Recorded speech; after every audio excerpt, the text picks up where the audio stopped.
Hola, soy Gerard, el profesor de Métodos de Investigación Cuantitativa de Psicología de la UOC de la Academia Statistics. Antes de empezar, os quería comentar un par de aspectos sobre el funcionamiento del curso. En primer término, indicaros que todo el curso se realizará online, mediante clases grabadas, como esta que ahora mismo estoy visualizando, así como también realizaremos una clase en directo, clase en streaming, mediante la plataforma Google Meet. Las clases grabadas tendrán toda la información teórica de la asignatura necesaria para poder responder luego la información en la PEC. Y en la clase en directo resolveremos todas aquellas dudas que hayan surgido, así como también resolveremos toda la información correspondiente a la PEC. Es primordial, por lo tanto, que elijáis un grupo al cual podéis asistir a la clase en directo, ya que es la fundamental, porque resolveremos dudas y, repito, resolveremos la información de la PEC. Una vez dicho esto, además si tenéis más dudas, siempre dispondréis de un grupo de WhatsApp que crearemos el mismo día de inicio del curso. Este grupo estará formado por todos los alumnos y el profesor, en este caso yo mismo, donde me encargaré de responder todas las dudas que tengáis sobre cualquier aspecto, funcionamiento del curso, dudas de teoría, dudas con la PEC, lo que sea me lo podéis comentar por ahí y estaré disponible para responderos. Además de ello, también en este grupo de WhatsApp os enviaré un PDF con toda la información teórica, una especie de dossier, para hacer un buen seguimiento del curso, ya que todo el tiempo que vayamos avanzando en la clase iré haciendo referencia al dossier, a páginas del dossier. Por lo tanto, será fundamental que dispongáis de él para hacer un buen seguimiento e ir rellenando aquellas partes vacías, porque como veréis, hay espacios en blanco cuyo objetivo es que vayáis rellenando a medida que vais visualizando el vídeo. Además de ello, ya para finalizar, indicaros que si alguien está realizando la clase de prueba, puede ir a la página web y al lado del vídeo podéis descargaros el PDF para la clase de prueba. Os lo descargáis, lo imprimís y así hacéis un buen seguimiento de la clase. Una vez dicho esto ya, ahora sí, empezamos con el curso como tal correspondiente a la información para poder resolver la segunda PEC.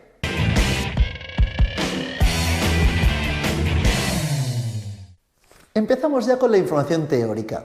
Ya veréis que esta primera clase es más bien breve, donde explicaremos solamente los diferentes tipos de metodología y nos adentraremos con la primera que miraremos, que será básicamente la información a la metodología observacional. Pero para ello voy a plantear un esquema con las diferentes metodologías que analizaremos y las características simples, básicas, rápidas de cada una de ellas, ¿de acuerdo?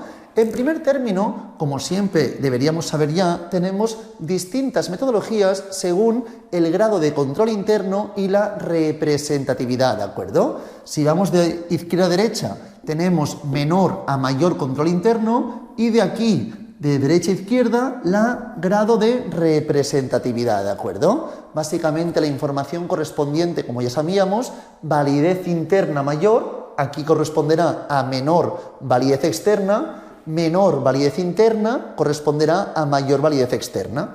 Entonces, en este punto, donde tenemos menor control interno, mayor representatividad, por lo tanto, mayor validez externa y menor validez interna, corresponderá a la metodología observacional, la que hoy empezaremos a comentar, ¿de acuerdo ya?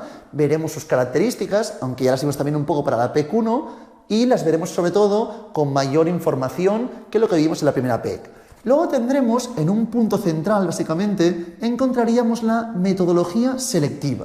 Dentro de la selectiva básicamente diferenciamos el diseño de encuesta, que se encontraría un poco más a la izquierda, y el diseño ex post facto, ¿de acuerdo?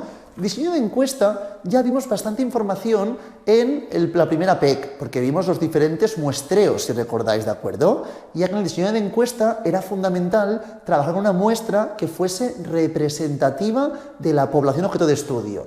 Y luego tenemos el diseño ex post facto, donde teníamos la información correspondiente a una variable independiente y una dependiente, pero no había manipulación de la independiente, como sí ocurriría en los diseños que se encuentran con mayor validez interna y menor validez externa. Estos diseños correspondían a metodología experimental y metodología cuasi experimental. La experimental tiene mayor control interno, mayor validez interna, por lo tanto, que la cuasi, aunque tienen un grado bastante parecido. En estos dos, como recordáis, estas metodologías, existía manipulación de la variable independiente. La manipulábamos para ver cuál era el efecto, cómo influía sobre el fenómeno que queríamos estudiar, que correspondía a la variable dependiente. Entonces, sobre todo la metodología experimental corresponde a la que tendrá una validez interna mayor y menor validez externa, porque la representatividad será menor, ¿de acuerdo? En cambio, en la metodología observacional corresponderá a la metodología con una validez interna menor y una validez externa mayor. En el primer APEC comentamos a grandes rasgos estas metodologías, ¿de acuerdo? Y repito, el diseño de encuesta empezamos a estudiarlo y comentamos distintos aspectos. En esta APEC lo finalizaremos, ¿de acuerdo? Finalizaremos esta información. Pero ya que estamos, iremos en orden. Empezaremos por la metodología observacional, luego iremos al diseño experimental que corresponde dentro de la metodología selectiva, luego nos adentraremos en la información correspondiente al diseño ex post facto, ¿de acuerdo? Y finalmente acabaremos con la metodología cuasi experimental y luego ya la metodología experimental, ¿de acuerdo? Iremos en orden de menor validez interna a mayor validez interna, o también de mayor validez externa a menor validez externa. Este será el orden que seguiremos en esta asignatura, ¿de acuerdo? Entonces, en esta PEC nos pueden preguntar por toda esta información. Evidentemente, lo que ya vimos en diseños de encuesta, que correspondía básicamente a la información del muestreo, eso en principio no, pero tenemos que tener bien clara toda la información correspondiente a las distintas metodologías y las características que corresponden a cada una de ellas, ¿de acuerdo? Una vez visto esto, centraremos en la metodología observacional, cuáles son sus características y qué la diferencia del resto de metodologías, ¿de acuerdo? Entonces, seguramente, si hablamos de tipos de metodologías que nos parecen más científicas, podríamos pensar que la metodología experimental es la más científica. Hacemos un experimento, cogemos un grupo de gente, otro grupo de gente, los dividimos al azar, los dos grupos que son entre ellos aleatorizados, uno es el grupo experimental, otro grupo control, y voy a controlar toda la información, ¿de acuerdo? Controlamos muchas variables extrañas para controlar mejor el efecto de la independiente sobre la dependiente. Evidentemente es la más que se puede considerar, según la noción más simple, más vulgar, como ciencia, pero todas son científicas al final, todas las metodologías son científicas. Unas tendrán mayor validez interna, como es esta, el efecto de la variable independiente será más visible sobre la dependiente, pero por el contrario, la representatividad será menor, porque evidentemente estamos provocando una situación que no es ni mucho menos real. En cambio, en la metodología observacional será todo lo contrario. Estudiaremos generalmente la información en su hábitat natural y el comportamiento natural, ¿de acuerdo? Básicamente, comportamiento espontáneo. No estaremos generalmente provocando. Veremos en algún tipo de observación que habrá una mínima provocación, pero para ver el efecto que eso causa, no para el efecto claro de una variable independiente respecto a una variable dependiente. Cuando dispongamos de una independiente y una dependiente, se hablan básicamente de relaciones de causalidad, una causa a la otra. Si estudiamos únicamente la asociación, estaríamos más bien en diseños de encuesta y sobre todo en metodología observacional, que es la que ahora vamos a comentar. Para ello, por favor, vayamos a la página 2 del dossier, ¿de acuerdo?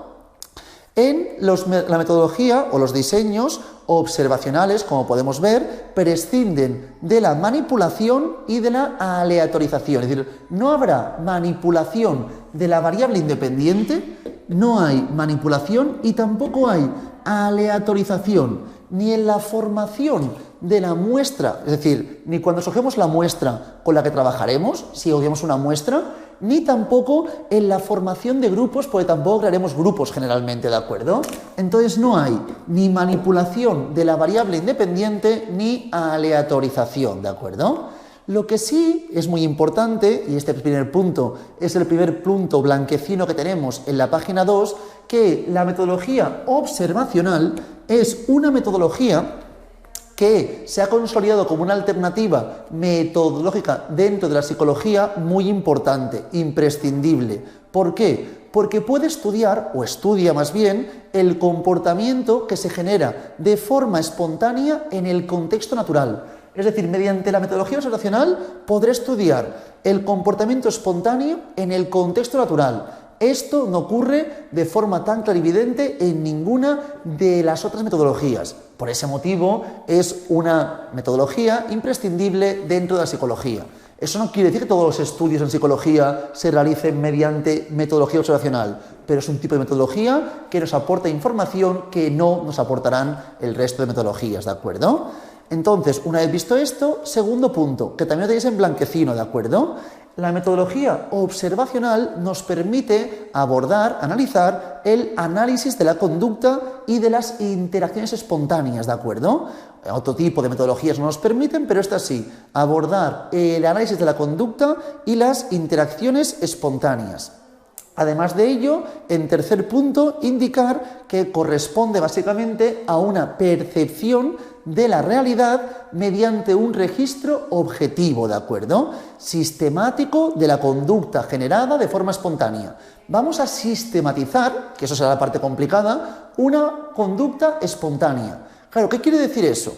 Pongo el ejemplo muy simple, pero porque es muy visual, sobre mi persona, ¿de acuerdo? Ya lo hice también en la primera PEC, pero quiero que lo veáis esta información. Si me estáis observando a mí, evidentemente cada persona, cada observador se puede fijar en aspectos distintos. Evidentemente es un comportamiento espontáneo el mío y os podéis fijar en lo que queráis, en mi tono de voz, en mi dicción, en cómo muevo los brazos, en mi movimiento de cabeza, en mi movimiento facial, ¿de acuerdo? Lo que sea, en mi postura, lo que sea, os podéis fijar en lo que queráis, ¿de acuerdo? Entonces, si Juan y María empiezan a observarme, seguramente lo más plausible es que sus observaciones difieran mucho.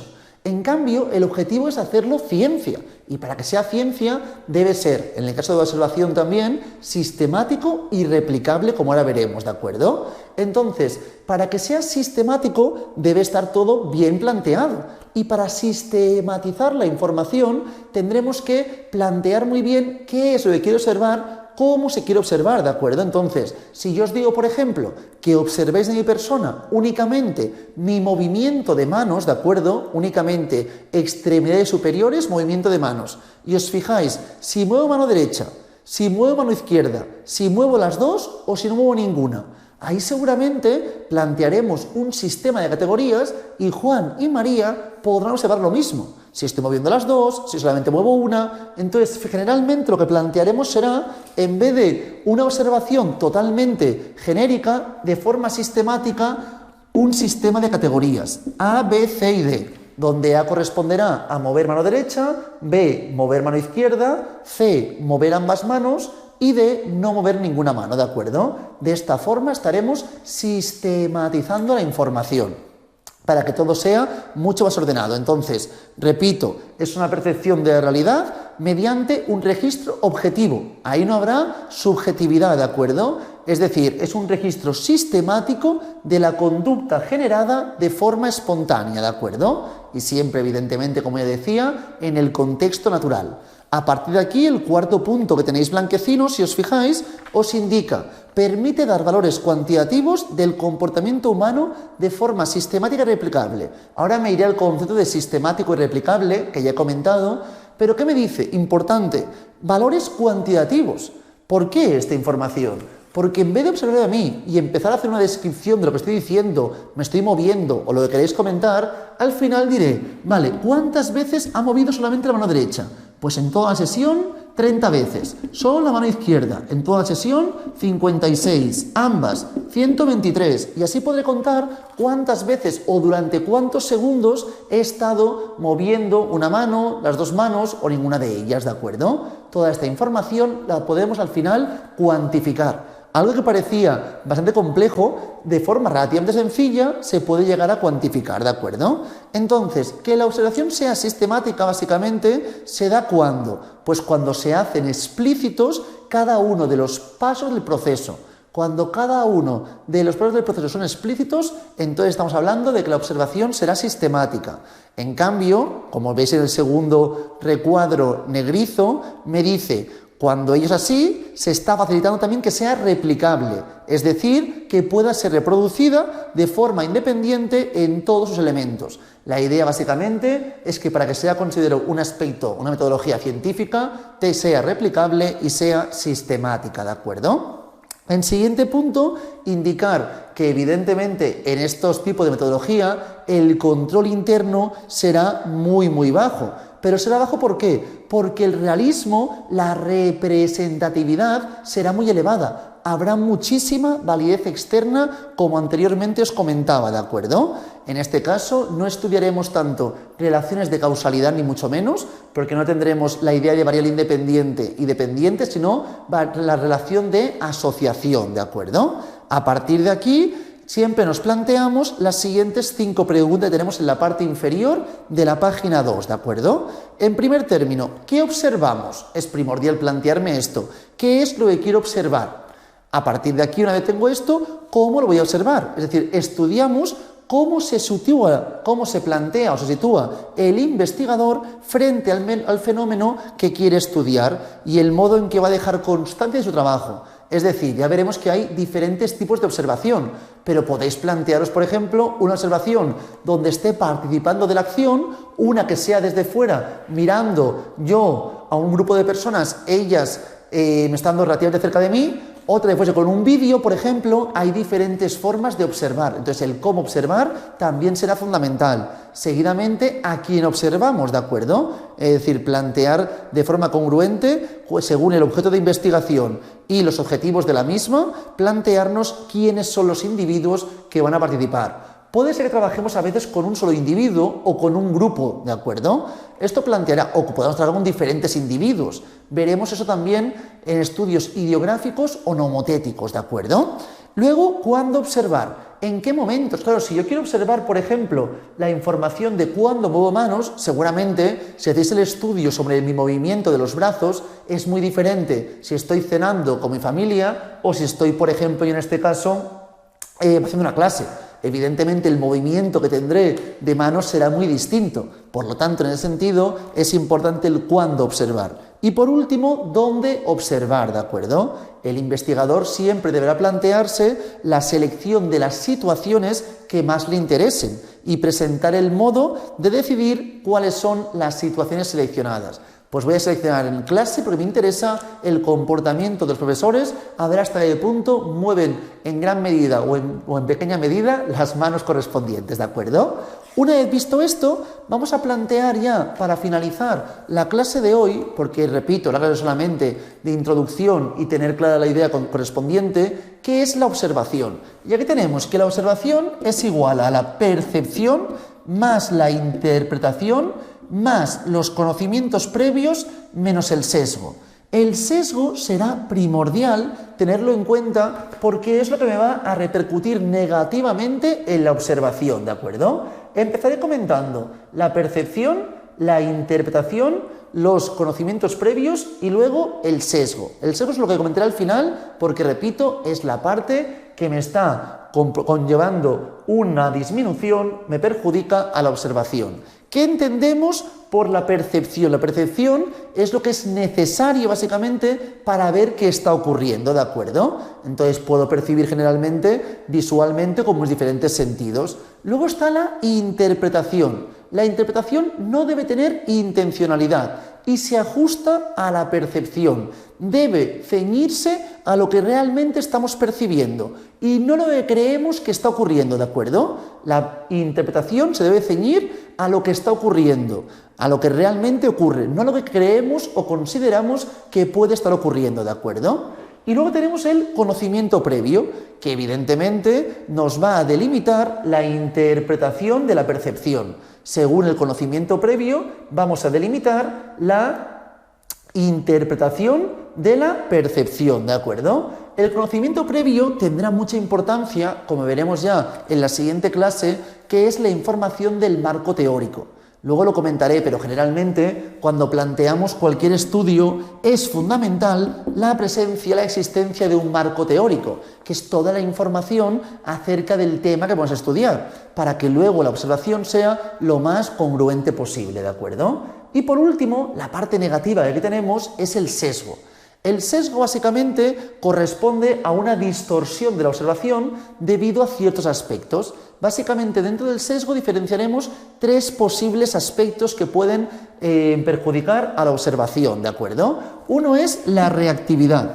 ¿La reactividad qué es básicamente? Básicamente hace referencia a que el comportamiento de las personas observadas puede verse modificada ante la presencia de un observador. Si alguien está observándome, seguramente mi comportamiento se verá en cierta medida modificado. Pues eso evidentemente perjudicará la observación. Entonces, este punto es primordial intentar paliarlo. ¿Cómo se puede paliar? Con un observador que repercuta lo mínimo posible en cambios en observadores y que se adentre de forma adecuada en dicho grupo, ¿de acuerdo? Entonces, reactividad. Luego, ¿qué más tenemos? La expectación. Muchas veces lo que espera el investigador, el observador, puede repercutir negativamente en la observación. Si yo espero, por ejemplo, que en familias de gitanos haya, por ejemplo, mucho machismo y voy con esta idea preconcebida totalmente en mi cabeza, eso luego puede provocar que lo que yo esté esperando lo esté viendo aún sin darse. Cualquier concepto o cualquier aspecto que me puede parecer machista, que a lo mejor ocurre de forma totalmente cotidiana en cualquier tipo de persona, en ese grupo de personas gitanas que estoy observando, me puede parecer que sería en ese caso algo para destacar, cuando realmente sería provocado por lo que yo espero encontrar, ¿de acuerdo? Básicamente, la expectación. Y luego tenemos los errores técnicos. Errores técnicos correspondería a cualquier tipo de error debido a una cámara que no deja de funcionar, o la grabadora que se me estropea, o el bolígrafo que tal. Estoy observando y cualquier percepción que se vea reducida por cualquier motivo corresponderá a un error técnico. Una vez visto esto, miraríamos la información correspondiente al marco teórico que tenemos en la página 3, parte inferior. Esto es muy conceptual. Empezaremos con ello la siguiente clase y ya comentaremos también toda la información correspondiente a la metodología observacional y nos adentraremos también ya en la metodología de encuesta, diseño de encuesta, que es la parte que nos faltaba también de la primera PEC. Lo dejamos por aquí hoy. Cualquier duda que tengáis, siempre me la podéis comentar y ya dispondréis seguidamente del siguiente vídeo, ¿de acuerdo? Mucha suerte.